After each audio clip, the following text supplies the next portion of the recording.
नमस्कार प्रिय विद्यार्थियों, आप सबका कीर्तिमान एकेडमी ऑफिशियल यूट्यूब चैनल पर स्वागत है। मैं पूजा मैम आज आप लोगों के लिए करंट अफेयर्स के बेहतरीन प्रश्नों की श्रृंखला के साथ आज मैं शुरू कर रही हूँ क्लास। तो चलिए देखते हैं। ये रहा पहला प्रश्न आपके सामने। निम्न कथनों पर विचार कीजिए। कथन नंबर 1 है 3 से 5 नवंबर 2023 के मध्य दूसरा वर्ल्ड फूड इंडिया 2023 का आयोजन भारत मंडपम प्रगति मैदान नई दिल्ली में किया गया। दूसरा है राष्ट्रपति द्रौपदी मुर्मू ने इसका उद्घाटन किया। उपर्युक्त कथनों में से कौन सा या से कथन सही है या फिर या है? तो विकल्प ए केवल पहला, बी केवल दूसरा, सी दूसरा एवं पहला एवं दूसरा दोनों, डी उपर्युक्त में से कोई नहीं। तो विकल्प ए इसका आंसर सही होगा, केवल पहला, यानी विकल्प ए आंसर इसका सही है। आइए चलते हैं अगले प्रश्न पे। नवंबर 2023 में जारी एडल गिव हुरुन इंडिया फिलेंथ्रापी लिस्ट 2023 में किसे दानदाताओं की सूची में शीर्ष स्थान प्राप्त हुआ? तो ये विकल्प ए है अजीम प्रेम जी, मुकेश अंबानी, गौतम अडानी या फिर शिव नाडर को। तो यह दानदाताओं की सूची में शीर्ष स्थान प्राप्त हुआ शिव नाडर को, यानी विकल्प डी आंसर इसका सही होगा। आइए देखते हैं अगला प्रश्न आप लोगों को सामने। ये रहा अक्टूबर 2023 में 9वां G20 संसदीय अध्यक्ष शिखर सम्मेलन P20 कहाँ आयोजित किया गया? नई दिल्ली, जयपुर, ढाका या फिर कोलंबो? तो यह आयोजित किया गया नई दिल्ली में, यानी विकल्प ए आंसर इसका सही होगा। आइए चलते हैं अगले प्रश्न पे। ये रहा आपके सामने अक्टूबर 2023 में गृह मंत्रालय ने जम्मू एवं कश्मीर डेमोक्रेटिक फ्रीडम पार्टी को विधि विरुद्ध क्रियाकलाप यानी निवारण अधिनियम UAPA 1967 की किस धारा के अंतर्गत विधि विरुद्ध संगठन घोषित किया है? तो ये रहा विकल्प आपके सामने। धारा 2(1) के अंतर्गत, धारा 3(1) या फिर धारा 3(2) या फिर धारा 4(3).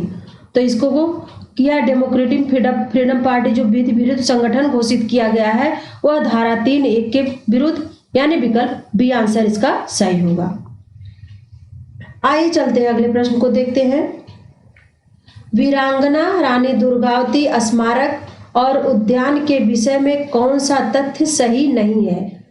तो यह है 5 अक्टूबर 2023 को प्रधानमंत्री नरेंद्र मोदी ने जबलपुर मध्य प्रदेश में वीरांगना रानी दुर्गावती स्मारक और उद्यान का भूमि पूजन किया। बी है इसकी निर्माण लागत राशि लगभग 100 करोड़ रुपए होगी। सी है यह लगभग 31 एकड़ क्षेत्र में विस्तारित होगा। डी है इसमें रानी दुर्गावती की 52 फीट ऊंची कांस्य प्रतिमा स्थापित की जाएगी।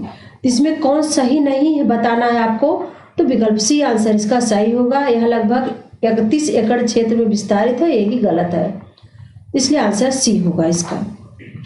आइए चलते हैं अगले प्रश्न को देखते हैं। 2 अक्टूबर 2023 को प्रधानमंत्री नरेंद्र मोदी ने ग्वालियर मध्य प्रदेश में लगभग कितनी राशि की विभिन्न विकास परियोजनाओं का शिलान्यास और लोकार्पण किया? तो 18,350 करोड़ रुपए या फिर 19,260 करोड़ रुपए या फिर 20,240 करोड़ रुपए या फिर 21,250 करोड़ रुपए। तो इन्होंने लोकार्पण किया, शिलान्यास और लोकार्पण जो परियोजनाओं का, उसकी लागत है 19,260 करोड़, यानी विकल्प बी आंसर इसका सही होगा। आइए देखते हैं अगले प्रश्न को। 2 अक्टूबर 2023 को उत्तर प्रदेश के किन 2 शहरों में हर घर सोलर अभियान शुरू किया गया? लखनऊ और प्रयागराज, लखनऊ और बरेली या फिर लखनऊ और वाराणसी या लखनऊ और आगरा? तो यह अभियान शुरू किया गया लखनऊ और वाराणसी से, यानी विकल्प सी आंसर इसका सही होगा। आइए चलते हैं अगले प्रश्न को देखते हैं। निम्न कथनों पर विचार कीजिए। पहला है 17 से 19 अक्टूबर 2023 के मध्य तीसरा global maritime India summit 2023 Ahmedabad में आयोजित हुआ। दूसरा, प्रधानमंत्री नरेंद्र मोदी ने वर्चुअल माध्यम से इस सम्मेलन का उद्घाटन किया। तो उपयुक्त कथनों में से कौन सा या से कथन सही है या है? तो केवल एक, या फिर केवल दो, या फिर केवल एक और दो दोनों, या फिर उपयुक्त में से कोई नहीं। तो यह केवल दूसरा सही है, यानी विकल्प बी आंसर इसका सही होगा। आइए देखते हैं अगले प्रश्न को। ये रहा प्रश्न आपके सामने। अक्टूबर 2023 में केंद्र सरकार ने इजराइल में भारतीयों की वापसी के लिए किस नाम से ऑपरेशन शुरू किया? ऑपरेशन विजय, ऑपरेशन अजय, या फिर ऑपरेशन गंगा, या फिर ऑपरेशन कावेरी।